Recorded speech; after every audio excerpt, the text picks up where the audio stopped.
The Jacobite rebellions in Scotland were a lot like Conservative Prime Ministers between 2010 and 2024. They were all wholly unsuccessful, but each in their own spectacularly unique way. The first Jacobite attempt to return the deposed King James VII of Scotland and II of England and Ireland onto the thrones usurped by his son-in-law William of Orange and his daughter Mary occurred in 1689. The first Jacobite rebellion was a Highland rebellion because it was supported almost exclusively by Highland clansmen, which is a tad ironic considering that these days, members of the clan, they tend to prefer the Orange guy.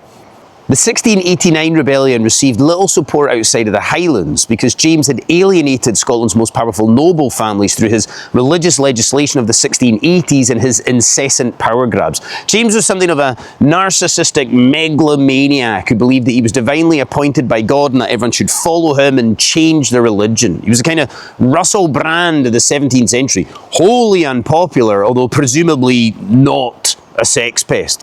Many of the Highland clans remained loyal to the deposed King James, or more accurately, to the true Royal Stuart line. Although, in truth, for many of the Highlanders, their participation in the first Jacobite rebellion was just an opportunity to loot the government and enrich themselves personally. It's the same reason why Michelle Mone became a Conservative peer. An army of around 2,000 Highlanders coalesced around the swashbuckling young charismatic Jacobite leader Viscount Dundee, who'd become known as Bonnie Dundee in Jacobite folklore, which is something of an oxymoron. The man sent to deal with this alarming threat developing in the Highlands was himself a Highlander from the Presbyterian clan Mackay. Captain Hugh Mackay marched north with an army of 4,000 men to put down the Jacobite rebellion. His army was marching through the pass of Killiecrankie on the 27th of July, 1689, when the Jacobite army suddenly appeared in the hilltops above him.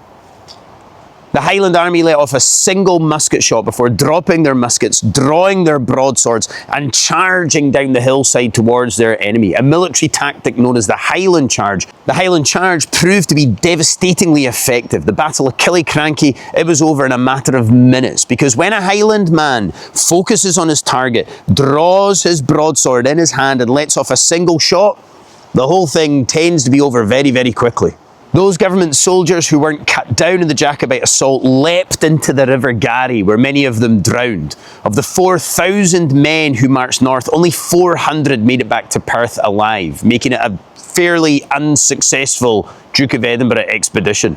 Killiecrankie was a spectacular Jacobite victory, but it's one that came at a cost. The loss of the Jacobites' charismatic young leader, Viscount Dundee. He was killed when he was struck by a musket ball underneath the arm while he was applying his roll-on deodorant. The protagonist was killed by a flying wee ball, which would have made for a far more satisfactory ending to Harry Potter. Claverhouse's leadership of the 1689 rebellion was akin to that of Sir Alex Ferguson at Manchester United. Without it, the whole thing very, very quickly fell apart. The Jacobite and Williamite armies fought out a brutal stalemate in the town of Dunkeld in August 1689, after which the Highland army very quickly dissipated and the Highlanders returned to their homes. The Williamite authorities had successfully contained Jacobite sentiment in the Highlands, but they had not quelled it entirely. Bran and I had a wee wander around Killiecrankie and its surrounding areas, stopping at the famous Soldier's Leap, the spot where a redcoat soldier is said to have leapt 6 metres to escape the pursuing Jacobite army. We also went to St Bride's Kirk in the grounds of Blair Athol Castle to visit the resting place of John Graham of Claverhouse, Bonnie Dundee.